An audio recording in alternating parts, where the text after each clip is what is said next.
much house, too much car, too many clothes, too much jewelry, too many revolving charge accounts. When you think of what you got and what you had to do to get it in the first place, it'll be unpleasant to you. That car that you just couldn't resist, every time you look at it, you'll think of that payment.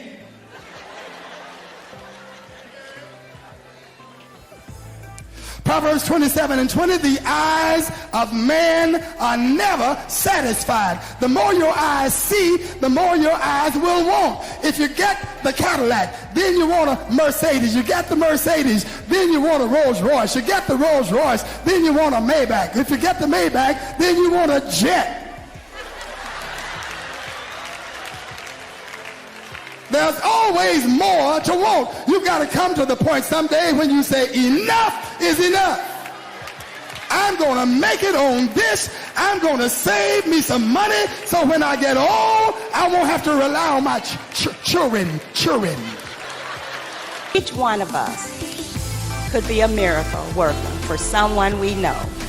It doesn't always have to be helping someone by giving them money, but just by uplifting them, encouraging them.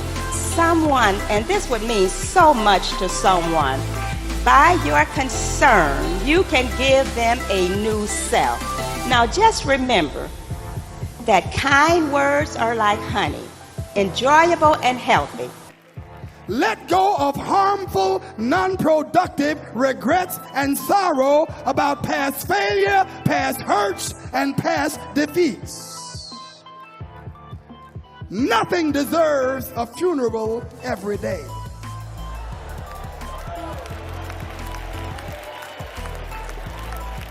Nothing deserves a daily funeral.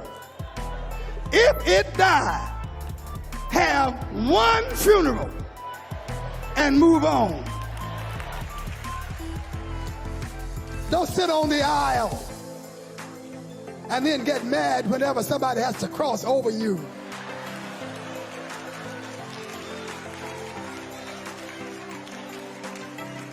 Have some of the meanest looking people on the aisle.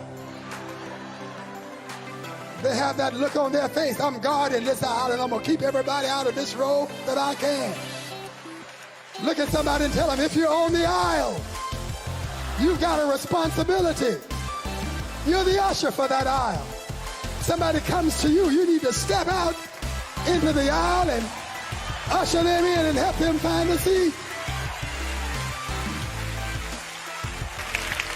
If all of the oceans on earth were ink, and if all of the sky were a scroll to be written upon, and if every stalk on earth were a pen or a quill or a writing instrument to write the love of God would drain the whole ocean dry. To write the love of God, the scroll could not contain the whole, though it be stretched from sky to sky. Someone might ask Jesus, how much do you love us? And he would stretch his hands out and nails would be nailed into his hand and into the cross, and he would say, I love you this much.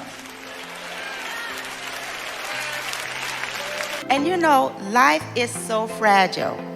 So we have to handle it with care and with prayer. Our life is just temporary, and we should have purpose.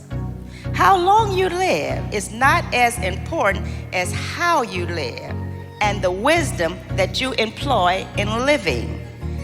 And the greatest use of our lives is to spend it for something that will outlast it. As the song says, you can accomplish great endeavors superbly, but only what you do for Christ will last. Live one day at a time and make that day a masterpiece.